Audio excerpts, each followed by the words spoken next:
Look at this. I'm freaking huge. Freaking huge. Oh, yum, yum, yum. Welcome.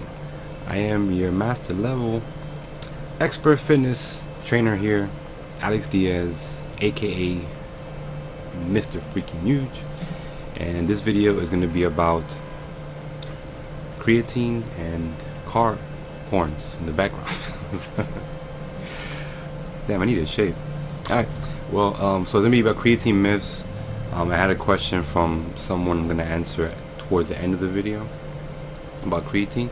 So I have like little notes I wrote down because I don't want to forget, talk about it, because there's a lot of myths going on about creatine and a lot of side effects and stuff like that. But first I'm going to say that creatine has been around for over 20 years, alright, and it's been studied.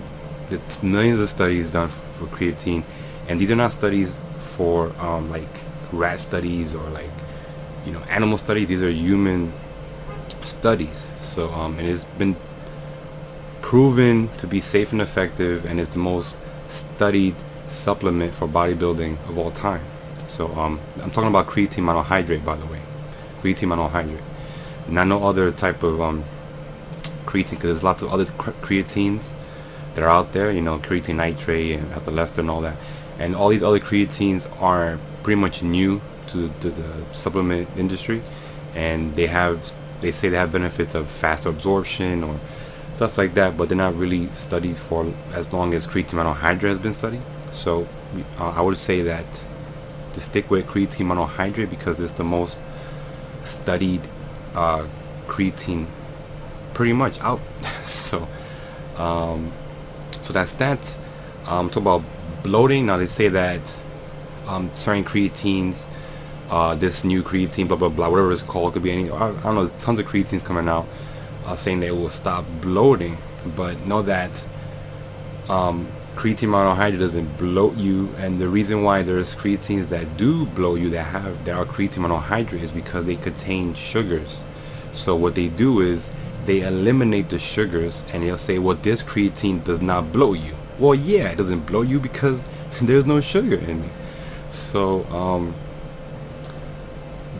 don't feed into these no bloating things. Just look at the creatine you're buying and look at the sugar content. If it's high amounts of sugar, as what is it? It was a hardcore. It was some creatine hardcore from Nitrotech, I believe, and it's like like 20 tablespoons of sugar in there on top of the creatine, dextrose.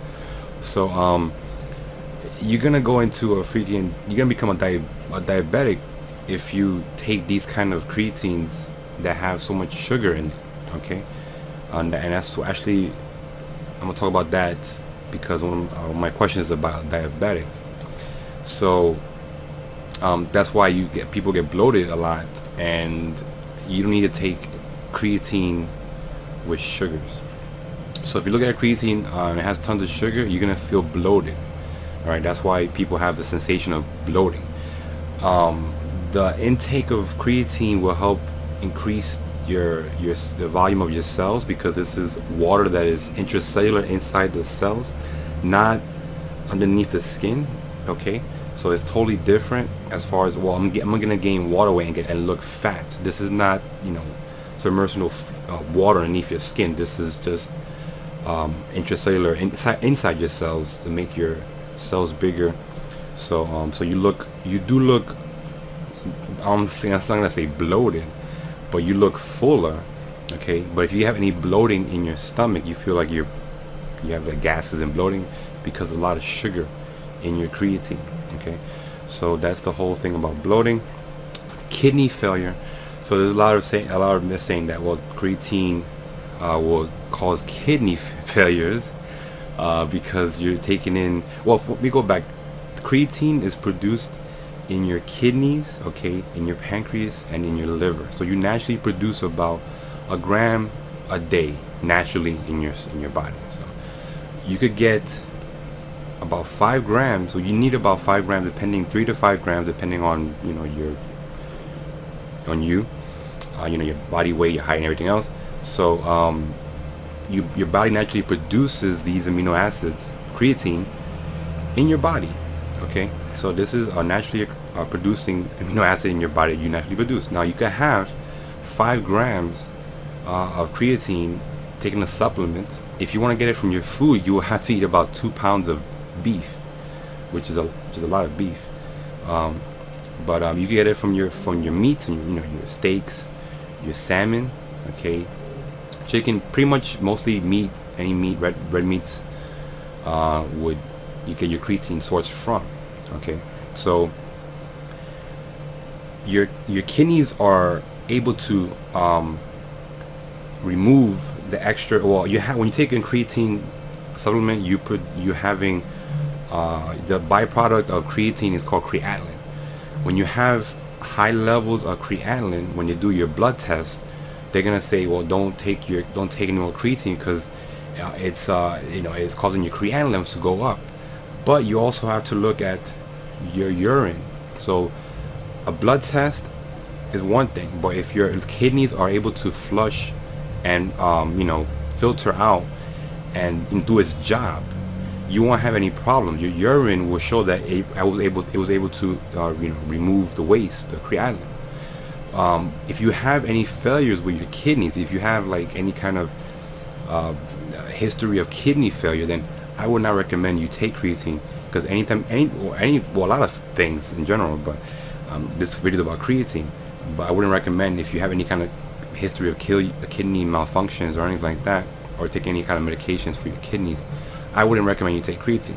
But for just an average person who has healthy kidneys, yes, your creatinine levels will go up, but your kidneys are able to flush it out. Your kidneys are able to, even though you're taking in 5 grams, your kidneys are able to do it. So to say that taking creatine is going to hurt my kidneys, affect my kidneys, is actually a myth and BS. And so don't think that that's true, unless you have a kidney problem. You have a problem with your kidneys. Loading phases. Do you have to load? You have a higher saturation if you do take in 10 to 15 grams in the first 3 days. Do you really need to? No, you don't. You don't really need to load that much creatine. You're gonna get the benefits of your faster recovery and more strength gains and everything else. So do you have to load? No, you really don't need to load. Do you have to take a cycle? I'll say every 4 months you could cycle off of it. Your body will start to, because your body produces it, so your amount of creatine your body makes will start to diminish because it's receiving creatine, the same as if you're taking antibiotics. Your antibodies from your own antibodies will start to come down because you're receiving it. Okay, so that's why it's not good to take you want to take antibiotics all the time, because your body starts to But as far as the creatine, you want to cycle off, I say 4 months, no big deal. You're gonna get it from your food sources anyways. But as far as like a high concentration of creatine, I would say 4 months. But do you really have to cycle off of it? No, you don't. Your body produces it and you get it from your sources of food. Okay. Water weight. Will you gain weight? Yes, you're taking in more water. Your cells are engorged. They have more water in your cells, so you will gain some water weight. But again, like I said, this is not underneath the skin. Will you get fatter taking creatine? No, it has nothing to do with fat. Okay, so don't worry about weight. Well, weight gain, you will get some weight gain because of the extra water you're retaining. But this is not fat, this is just weight. That's why I say weight is not important, because if you have a 200-pound bodybuilder and a 200-pound fat person, there's a difference in what the 200-pound makeup is. This guy's fat and this guy is muscular. So yes, you will have some water weight to you, and yes, you will drop water weight when you start to taper off of creatine. But does that mean you're gonna get fatter? No, it has nothing to do with fat. Fat is just fat. No association with creatine. And let me go into the question. I know I missed out on a lot of other things, but I can't remember everything. on the top of my head. So here you go. Transform yourself from YouTube. Hey, that's not sexy. I changed my name to Alex Diaz, by the way. So I hope you read this. But anyways, I was 308 pounds 6 months ago and was diagnosed with type 2 diabetes. Since then, I've lost 60 pounds. That's amazing. That's amazing, man. And no longer have to take medication. That's awesome, yo. I'm really happy for you, man.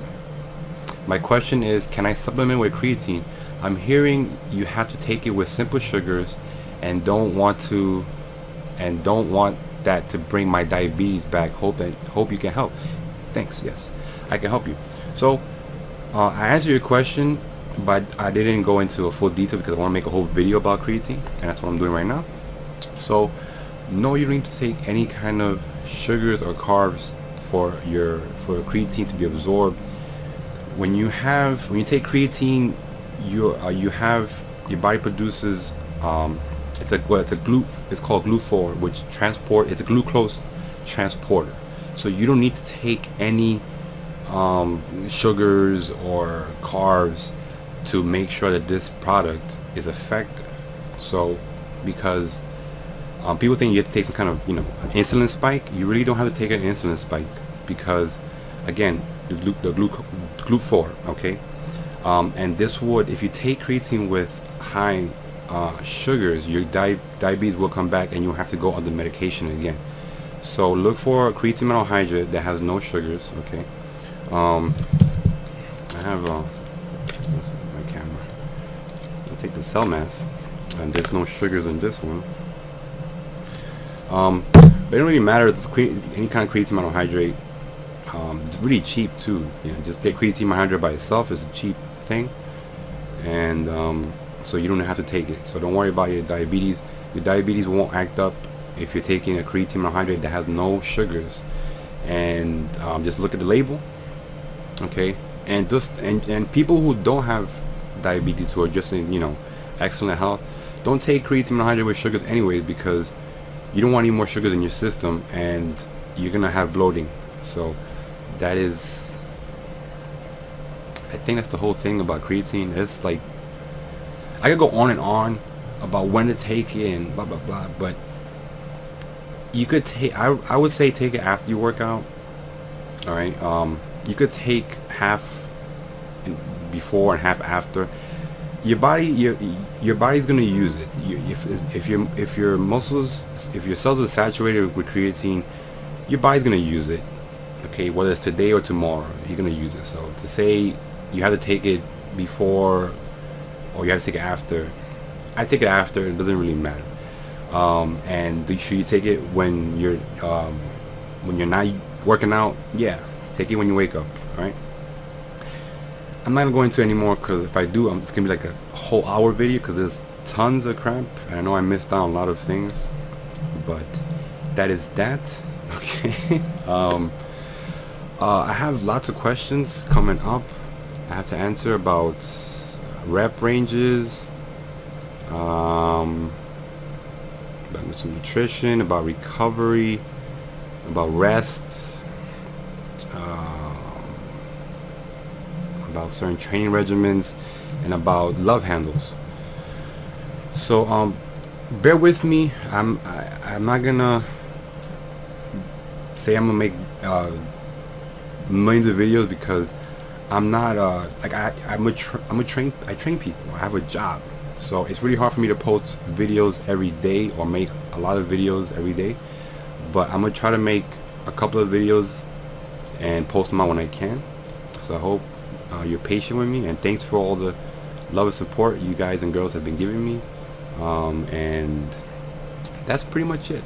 Also, if you girls and guys want me to start putting up some self-defense videos, I'm thinking about doing that. Let me know in the comments or message me, and I'll see what I could do. Alright, so I'll see what I could do for you guys and girls. I might make some self-defense videos. If not, I won't. Just let me know if I should or not. I'm still debating that. Anyway, so make sure you like, comment, and subscribe to both my channels. And if you're not subscribed, that's not sexy. Stay freaking usual. Yum, yum, yum. Take it.